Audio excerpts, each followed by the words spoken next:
Hello guys, আপোনালোকক মোৰ channel অদ্ভুত পৃথিৱীলৈ স্বাগতম জনালো। আজি আমি কথা পাতিবলৈ আহিছো অসমৰ অভিনেতা বিবেক বৰাৰ এটা ভিডিঅ' ক্লিপক লৈ।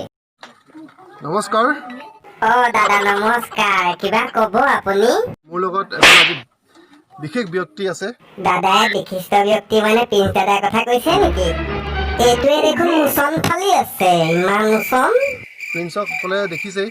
দেখিছো মানে ইটো মেট্ৰিকত ফেইল কৰিছে টিকটক কৰি আৰু ই বহুত অভদ্ৰ হয়, ছোৱালীবোৰক মাক বাপেকক ধৰি গালি পাৰে।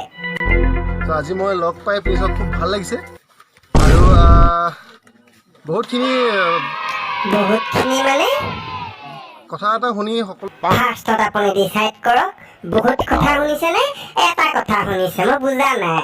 পাইছোঁ, মোৰো বেয়া লাগিছে। প্ৰিন্সও অলপ দুখ কৰি আছে, কিন্তু কি ক'ব বিবেক দা, বেয়াটো মোৰো লাগিছে, কিন্তু ইয়াৰ লাজ নাই। চাওক, ই তথাপিতো হাঁহিয়ে আছে। প্ৰব্লেম হৈ আছে, গোটেই দেশৰ লগত প্ৰব্লেম হৈ আছে। কাহ আহিছে, কৰোণা আহিছে, তো গতিকে হেল্ল' বিবেক দা, আপুনি নাজানে কৰোণা আৰু কাৰ লগত ইয়াক নিমিলাব। সেইটো প্ৰব্লেম বেলেগ হয়। ই এটা টাইমতো ওলাই নাহিলে, ই কাৰ আন্দোলনটো ওলাই নাহিলে, কৰোণাৰ কাৰণে 1 টকাও দানো কৰা নাই। একো ফটুৱা হয় ই মস্ত। প্ৰিন্সক উৎসাহ দিয়ক, তেওঁক আপোনালোকে মটিভেট কৰক, এনকাৰেজ কৰক, যে আগন্তুক দিনত সি যেতিয়া আকৌ নেক্সট টাইম আকৌ প্ৰিন্স, তুমি সদায় বেয়া কথা ক'বা আৰু ছোৱালীবোৰক সদায় বেয়া ব্যৱহাৰ কৰিবা, টিকটক বনাবা আৰু মেট্ৰিক সদায় ফেইল কৰিবা দেই। বিবেক দা, কৰিলো। আৰু কিবা ক'ব লাগিব নেকি? কোনো যাতে প্ৰিন্সক ক্ৰিটিচাইজ নকৰে। বিবেক দা এবাৰ প্ৰিন্সৰ লগত আপোনাকো পুংগি বজাব। তুমি ভালকে পঢ়া, মই নহয় গোটেই অসমবাসী ৰাইজে তোমাক বিচাৰে তুমি যাতে ভালকে পঢ়ি আৰু নিজৰটো বদনাম কৰিবাই, লগতে মোকো নেৰিবাই, কাৰণ মই তোমাক আজি এনেদৰে সকলোৰে আগত চিনাকি কৰাইছো। নমস্কাৰ দিয়া, নমস্কাৰ।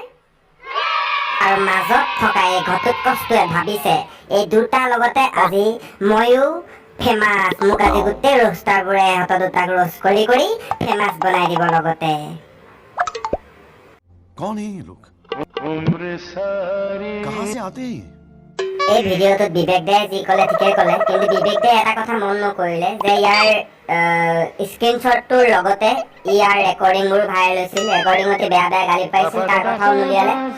আৰু প্ৰিন্স হাজৰিকাই ভাবিছিলোঁ মই আজি চৰি ক'ব, কিন্তু আজিও চৰি নক'লে। গতিকে ৰাইজ, এই ভিডিঅ'টো মোৰ ইমানতে অন্ত পৰিছে। আপোনালোকে যিমান পাৰে ভিডিঅ'টো শ্বেয়াৰ কৰিব, লাইক কৰিব, কমেণ্ট কৰিব, চেনেলটো ছাবস্ক্ৰাইব কৰিব আৰু গালি পাৰিবলৈ নাপাহৰিব। ধন্যবাদ।